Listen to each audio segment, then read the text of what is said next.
এখানে কি করছে? এটা বিড়াল দুধ চুরি করে খাচ্ছে। এই ম্যাও, তুমি কি ম্যাও বিড়াল? হ্যাঁ, তুমি দুধের বাটি ওখান থেকে নিয়ে এসে তুমি দুধের সর খাচ্ছ? হ্যাঁ, ম্যাও বিড়াল তুমি? হ্যাঁ, এ বাবা, ম্যাও বিড়াল দুধ চুরি করে খাচ্ছে। ম্যাও বিড়াল, তুমি ম্যাও, তুমি ক্যাট, ঠিক আছে? দেখো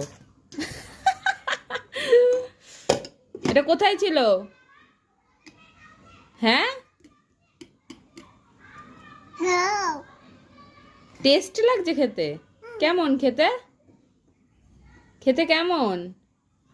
দেখেছো অবস্থা? দেখেছো অবস্থা ওর? এই ম্যাও বিড়াল, এই ম্যাও, ম্যাও বিড়াল দুধ চুরি করে খাচ্ছে। দেখো, এই বাটির ভেতরে মুখ ঢুকিয়ে দিচ্ছে।